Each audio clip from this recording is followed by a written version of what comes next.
Vous êtes sur Radio Prague International, à l'écoute du programme francophone diffusé depuis la capitale tchèque.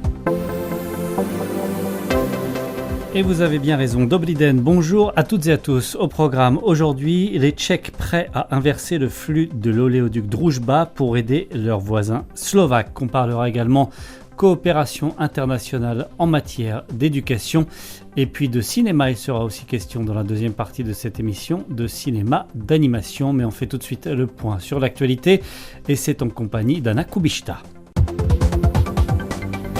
Les informations. Le président tchèque Petr Pavel estime que le projet de loi visant à enregistrer les personnes ou les ONG ayant des liens avec l'étranger pourrait constituer une menace pour la démocratie.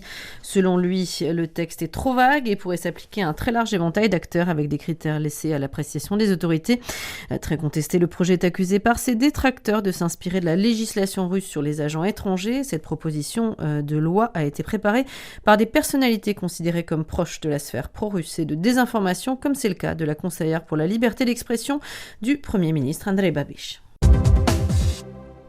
Et le chef du gouvernement affirme qu'il serait plus logique que la délégation tchèque au prochain sommet de l'OTAN soit conduite par lui-même, donc Andrej Babiš, et le ministre des Affaires étrangères Petr Matšenka, plutôt que par le président Petr Pavel, car il se dit mieux à même d'expliquer aux alliés les dépenses de défense du pays, visées par des critiques notamment américaines. Ancien président du comité militaire de l'OTAN, le chef de l'État Petr Pavel a depuis le début de son mandat toujours représenté la Tchéquie au sommet de l'Alliance. Lors du sommet de l'Union européenne à Bruxelles, le Premier ministre tchèque Andrej Babiš a insisté sur la nécessité de réformer rapidement le système européen d'échange de quotas d'émissions qu'il juge préjudiciable à l'industrie tchèque. Il a critiqué les prévisions initiales de la Commission européenne sur le prix des quotas qui ont largement sous-estimé, selon lui, l'évolution réelle. La Tchéquie fait partie des 10 pays ayant signé une lettre adressée au président du Conseil européen et à la présidente de la Commission demandant une révision complète du système ETS de préférence avant la fin mai. Les prix des carburants continuent d'augmenter fortement en Tchéquie, le diesel dépassant désormais les 43 couronnes pour 1 litre et l'essence 39 couronnes le litre, atteignant des niveaux parmi les plus élevés ces dernières années. Cette hausse s'inscrit dans une tendance rapide depuis fin février, liée notamment aux tensions internationales sur le marché pétrolier, notamment aux frappes israélo-américaines en Iran qui ont fait grimper les prix de plusieurs couronnes en quelques semaines. À Bamberg, le chef d'orchestre tchèque Jakub Hruša s'est vu remettre officiellement le prestigieux titre d'artiste de l'année des International Classical Music Awards, considéré comme l'Oscar de la musique. Il a également été distingué par l'Ordre du Mérite du Land de Bavière. À 44 ans, Jakub Hruša est considéré comme l'un des chefs les plus recherchés au monde, désigné comme chef de l'année 2026 par le magazine américain Musical America. Il sera à partir de la saison 2028-2029 le chef d'orchestre et directeur musical de la Philharmonie tchèque. Et puis la Russie a accusé le documentaire Mr. Nobody contre Poutine, une coproduction tchéco-danoise récemment oscarisée, d'avoir été tournée illégalement, notamment en filmant des enfants sans le consentement de leurs parents. Le Conseil présidentiel russe pour les droits humains, un organe consultatif, a indiqué sur Telegram avoir écrit au comité d'organisation des Oscars et au directeur général de l'UNESCO, estimant que le film violait les droits des mineurs et demandant un examen de sa conformité aux règles de protection de l'enfance. Les producteurs rejettent ces accusations qui s'apparentent selon eux à une tentative de discréditer une œuvre critique du régime de Vladimir Poutine. On termine avec un mot de météo. Vendredi, jour de fête des Sviatlana, ciel plutôt dégagé et puis des températures moyennes maximales autour de 12 degrés. Radio Prague International, le programme francophone. Disposé à prendre la tête de la mission européenne d'inspection qui sera chargée d'évaluer l'état réel d'endommagement de l'oléoduc Družba en Ukraine, un oléoduc par lequel transite le pétrole russe en direction de la Slovaquie et de la Hongrie. La Tchéquie est prête également à entreprendre des investissements sur la partie de l'oléoduc se trouvant sur son territoire, et ce, afin d'offrir à la Slovaquie une nouvelle source d'approvisionnement. Des détails, c'est avec Guillaume Narguet. C'est ce qu'a déclaré mercredi le ministre de l'Industrie et du Commerce, Karel Havlíček, lors de la visite à Prague de la ministre slovaque de l'économie, Denisa Sáková. On écoute Karel Havlíček. Lundi, une réunion du Conseil des ministres de l'économie de l'Union européenne s'est tenue à Bruxelles, lors de laquelle la question de Družba a été abordée et où j'ai confirmé que nous étions prêts à proposer à la Slovaquie d'inverser le flux du pétrole que nous achetons à Trieste. Après certains aménagements techniques et pendant une certaine période, cela permettrait de proposer ce pétrole également à la Slovaquie, y compris sous la forme de produits finis. Lorsqu'en 2022, suite au début de l'agression à grande échelle de l'Ukraine par la Russie, l'Union européenne a interdit la quasi-totalité des importations de pétrole russe, 3 pays ont obtenu une dérogation. 3 pays parmi lesquels, outre la Slovaquie et la Hongrie, figurait également la République tchèque. Mais très vite, cette dernière est parvenue à diversifier ses sources d'approvisionnement, notamment en agrandissant l'oléoduc TAL qui part de l'Italie vers l'Allemagne, jusqu'à finalement pouvoir fermer le robinet de l'oléoduc Družba une bonne fois pour toutes en 2025, après plus de 60 années d'exploitation d'une canalisation qui, depuis l'est de la Russie, alimentait autrefois l'ensemble de l'Europe de l'Est en pétrole brut. Sans accès, elle non plus, à la mer, la Slovaquie sur le territoire de laquelle l'oléoduc Družba entre par l'Ukraine avant de se diviser en 2 branches, dont l'une part vers le nord en direction de la République tchèque et l'autre vers le sud en direction de la Hongrie. La Slovaquie donc est-elle restée presque entièrement dépendante du pétrole russe. La situation actuelle, après que l'oléoduc, selon les autorités ukrainiennes, a été endommagé par une attaque russe à la fin du mois de janvier, complique donc notoirement les livraisons de pétrole russe en Slovaquie. Tandis que Bratislava et Budapest accusent les autorités ukrainiennes de retarder sa remise en service, Kiev affirme de son côté que la réparation des dommages subis nécessite du temps. Mais à l'approche des élections législatives en Hongrie, des élections qui pourraient être marquées par une défaite d'un Viktor Orbán qui bloque un prêt européen de 90 milliards d'euros destiné à l'Ukraine, et alors que la Slovaquie de Robert Fico défend elle aussi une position pro-russe, ces tensions cachent également un fort enjeu géopolitique. Et c'est donc dans ce contexte que la République tchèque propose de s'impliquer dans le règlement de ce différend, comme l'a expliqué Karel Havlíček.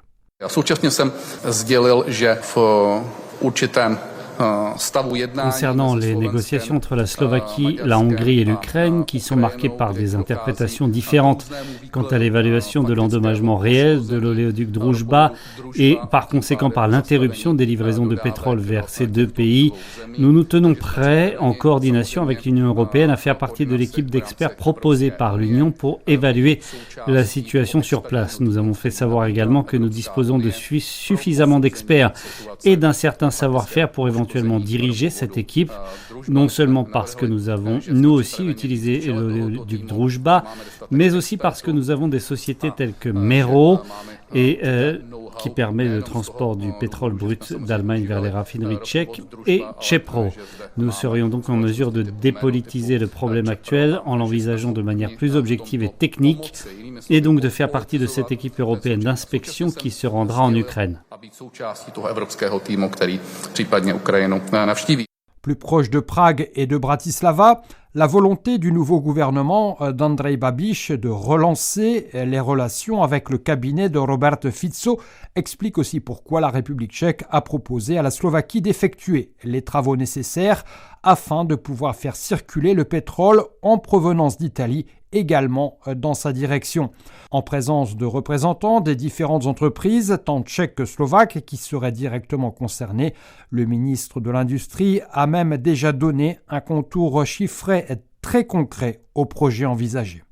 Co se týká těch investic, tak je musíme rozdělit na dvě fáze. První je ta En ce qui concerne les investissements, la première phase consisterait à consacrer jusqu'à 1 milliard de couronnes aux aménagements de l'oléoduc Druzhba de manière à pouvoir inverser le flux de pétrole en direction de la Slovaquie.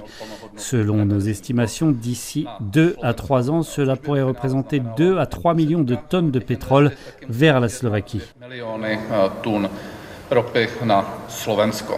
En attendant, pour tester ce flux inversé et étudier la faisabilité du projet, un groupe de travail composé de représentants du transporteur de pétrole slovaque, Transpétrol, de l'entreprise de raffinerie et de distribution de produits pétroliers, Slovnaft, et des sociétés tchèques, Mero et Chepro, a été mis sur pied avec pour mission de présenter un plan plus détaillé d'ici à la fin du mois d'avril.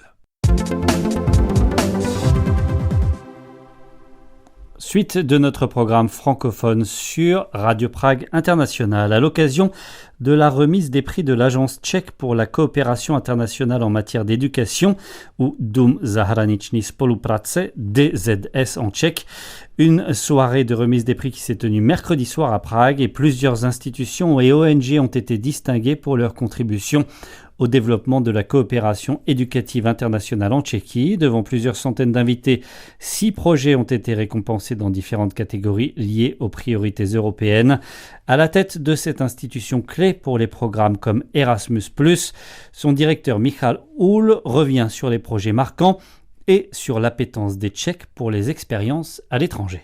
Les prix DZS récompensent des projets et des personnalités qui contribuent au développement de l'éducation internationale en Tchéquie et mettent en valeur des initiatives inspirantes et encouragent d'autres écoles et d'organisations, des ONG, aussi à s'ouvrir à la coopération internationale. Hier, c'était un événement où il y avait 300-400 personnes et on a célébrer les catégories, les priorités européennes aussi, et on a choisi 6 projets importants, 6 projets dans les catégories du cadre de l'Union européenne et de catégories individuelles. Alors si vous deviez en choisir, disons, 1 ou 2, voire 3 de ces projets marquants qui ont remporté des prix, ce seraient lesquels ? Il y avait beaucoup d'institutions. On a eu 2 universités. On a eu l'université de Brno, technologie. On a eu l'université de technologie de Prague. Mais pour moi, par exemple, la ONG qui a reçu le prix dans la catégorie inclusion et diversité, l'organisation qui s'appelle Generace lepší budoucnosti, et c'était un projet solidaire dans le programme Corps européen de solidarité. Et ils ont travaillé avec des enfants de la communauté rome. Ils ont eu des discussions inspirantes dans le cadre de la formation professionnelle, c'est-à-dire les enfants des écoles ont discuté avec des Roms adultes ou bien plus âgés qui leur expliquaient quels choix sont importants dans le trajet d'éducation. C'est-à-dire pour inspirer et respecter les racines ethniques, mais inspirer pour avoir une éducation de qualité. Et que le rôle de l'éducation dans la vie d'un homme ou une femme dans notre société est très important. En ce qui concerne les universités dont vous parliez, ce sont des programmes d'échange ou de coopération internationale qui sortent de l'ordinaire, qui ont été récompensés ? Souvent, ce sont des projets de coopération parce que Erasmus se divise en 2 catégories. En effet, on a Erasmus dans tous les secteurs, c'est-à-dire les écoles maternelles, les écoles primaires, les lycées, les universités, mais on a les échanges et on a des projets de coopération. Et par exemple, l'université technique de Prague, ČVUT, ils ont eu un projet dans le cadre d'éducation scolaire et ils ont discuté et ils ont fait des modèles, 3D modèles qui étaient liés à l'environnement, c'est-à-dire comment faire des modèles et comment expliquer le rôle de l'adaptation climatique dans l'éducation, c'est-à-dire le rôle de l'environnement où on vit et l'adaptation dans le contexte des changements climatiques. C'était le prix dans la catégorie qui est l'écologie. Dans la catégorie écologie, d'accord. Est-ce qu'on peut classer les Tchèques par envie d'aller à l'étranger, que ce soit étudier ou aller faire des stages professionnels? Je repense à la semaine dernière des chiffres qui sont tombés à propos d'appels à candidature dans les institutions européennes où il était noté que le nombre de candidatures issues de Tchéquie était relativement très faible par rapport à d'autres pays. Est-ce que c'est le cas pour toutes les catégories, c'est-à-dire même les étudiants également? Et comment est l'évolution ces dernières années de votre point de vue de la DZS? Oui et non. C'est-à-dire, les Tchèques, ils aiment bien à l'étranger pour un semestre, pour une mobilité. Ça, c'est une chose très voulue. Et le nombre d'écoles, le nombre d'étudiants qui veulent participer à Erasmus est énorme. On a une demande 3 fois plus grande que le budget national que la Tchéquie a pour les mobilités. Mais on voit que les Tchèques ne veulent pas émigrer dans un autre pays. C'est-à-dire le nombre d'étudiants tchèques qui étudient à l'étranger, pas pour un échange, mais pour le programme en totalité, c'est-à-dire l'éducation en sa totalité, est très faible. C'est-à-dire les Tchèques, ils aiment rester en Tchéquie, ils aiment aller en échange, mais revenir parce que la qualité de vie est bonne et la relation avec le pays est forte. Le week-end dernier s'est déroulée à Prague la cérémonie des Lions tchèques, les prestigieuses récompenses décernées aux meilleurs films de l'année passée. Alors plusieurs longs métrages ont été récompensés, notamment le biopic consacré à Franz Kafka intitulé Franz, réalisé par la réalisatrice Agnieszka Holland, ou encore le film Sbormister qui n'a pas fini de faire couler de l'encre avec une controverse qui continue avec l'interdiction de le diffuser à la télévision, en tout cas sur le territoire tchèque. On en reparlera peut-être dans les prochains jours. Mais en ce qui concerne le cinéma d'animation, pas de polémique. Le film d'animation tchèque Pohádky po babičce, ou alors Les Contes du pommier en tchèque, une adaptation d'un livre signé Arnošt Goldflam, a remporté le Lion tchèque du meilleur film d'animation de l'année 2025. Ce film est le fruit d'une collaboration entre 4 réalisateurs tchèques, slovaques, slovènes et également français: David Soukup, Patrick Páš, Léon Vidmar et Jean-Claude Rozek, le français, auteur également de sa conception artistique. Ce Jean-Claude Rozek en avait dit plus à Magdalena Hrozinkova à propos de ce projet atypique autour du pouvoir de la narration qui l'a immédiatement séduit. Rediffusion. Babi, můžeš nám vyprávět svoji pohádku? Ráda, pojďte děti. Znáte ten recept. 3 přísady, ani o jednu víc, ani o jednu míň. Já si vybírám sirku. A já starého zahradníka, jako je dědeček. Dans l'histoire, en fait, on a 3 enfants qui vont un week-end chez leur grand-père après la mort de leur grand-mère. Et leur grand-mère avait l'habitude de leur raconter des histoires. Et l'héroïne, qui s'appelle Suzanne, va un peu reprendre ce rôle et donc elle va raconter des histoires pour essayer de remonter le moral de ses 2 frères et de son grand-père. Et chaque histoire est un court-métrage. Je pense que je suis le dernier réalisateur à avoir été contacté. En fait, quand je me suis engagé sur ce projet, il y avait déjà 2 films de tournée et un 3e qui allait commencer.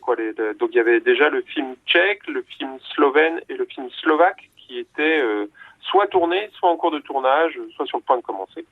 Et donc moi, en fait, la partie que j'ai réalisée, c'est une partie un peu particulière parce que c'est celle qui réunit les 3 autres films. Et donc moi, mon rôle, c'était vraiment d'essayer de créer un lien entre ces 3 histoires, quoi. Mais par contre, je n'ai pas retouché au film des autres réalisateurs. Je suis jamais intervenu sur ce qu'avaient fait les autres.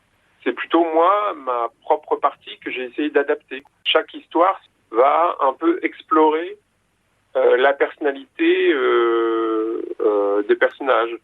Donc, par exemple, on a une première histoire qui est le court-métrage tchèque qui s'appelle Les Orphelins. Et cette histoire, elle explore un peu la peur d'être abandonné du plus petit garçon qui s'appelle Tom. Le deuxième court-métrage s'appelle Les Trognons de pommes.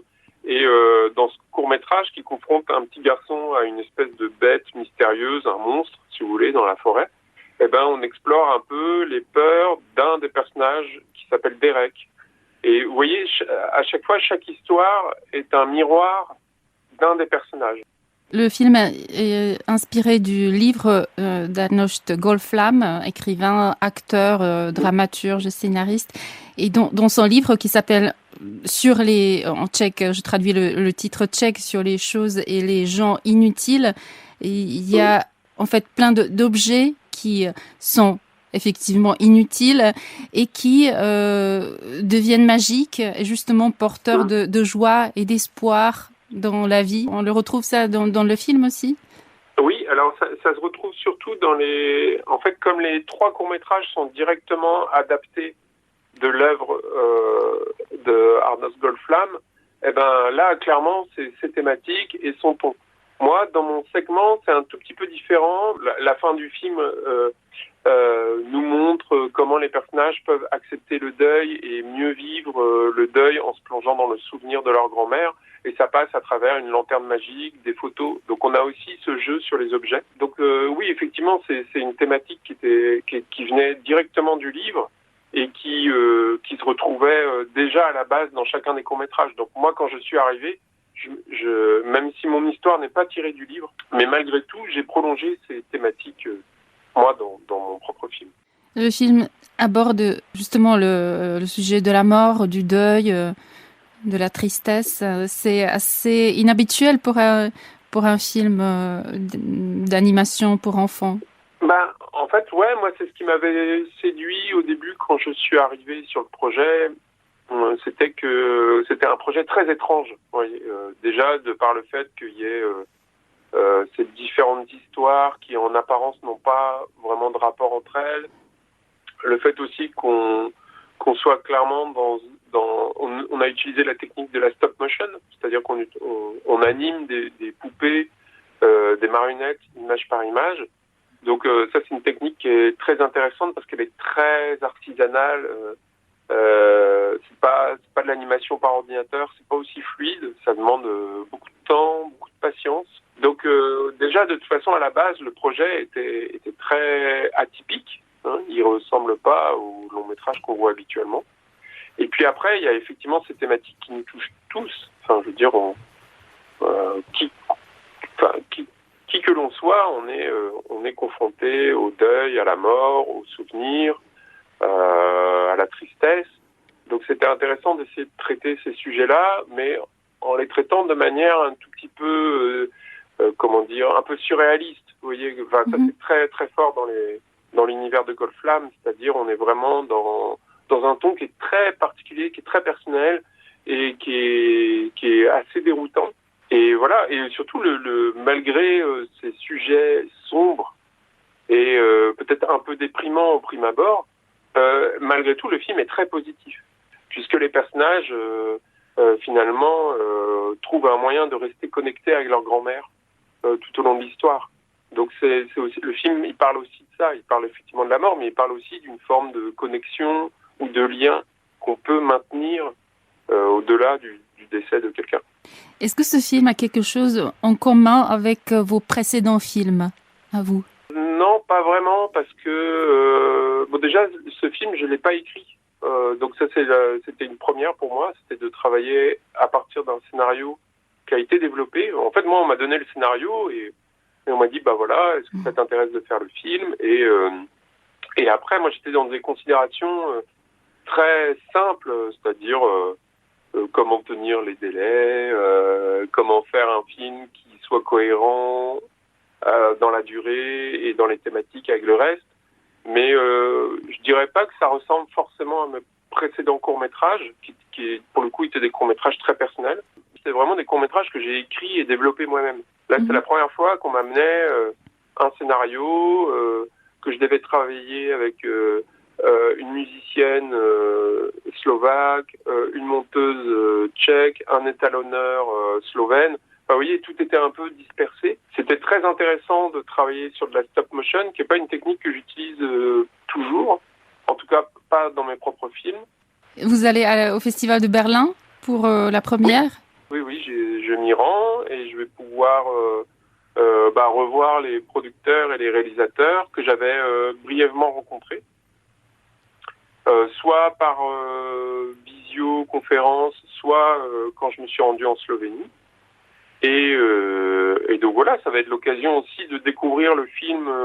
Parce que moi, si vous voulez, j'ai travaillé sur le film jusqu'à encore il y a quelques semaines, mais j'ai pas encore eu l'occasion de... Enfin, pour moi, la première fois qu'on voit un film, c'est en public, en fait. Vous voyez, tant que vous travaillez là dans votre studio, ou même on a fait une projection en cinéma, mais il y avait vraiment que quelques membres de l'équipe du film. Mais pour moi, le vrai baptême, on va dire, c'est quand même la projection en public. Donc là, je suis très heureux d'aller à Berlin pour découvrir le film avec le public, pour voir ce qui fonctionne pas, qu'est-ce que ça déclenche chez les gens comme réaction, comme réflexion. Ça m'intéresse beaucoup.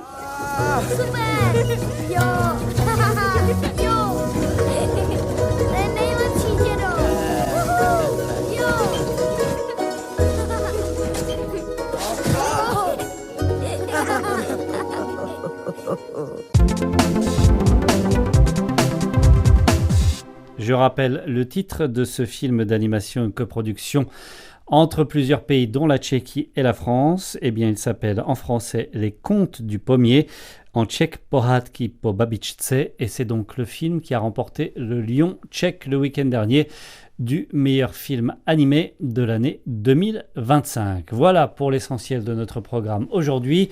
Pour écouter cet entretien et toutes les archives de Radio Prague en français, une seule adresse, français.radio.cz. Rejoignez-nous également sur les réseaux sociaux ou écrivez-nous au français@radio.cz, français sans cédille @radio.cz. Sinon, on se retrouve, vous le savez, sur les plateformes de podcast dignes de ce nom et aussi demain, même heure, même fréquence. Ahoj, naslyšenou.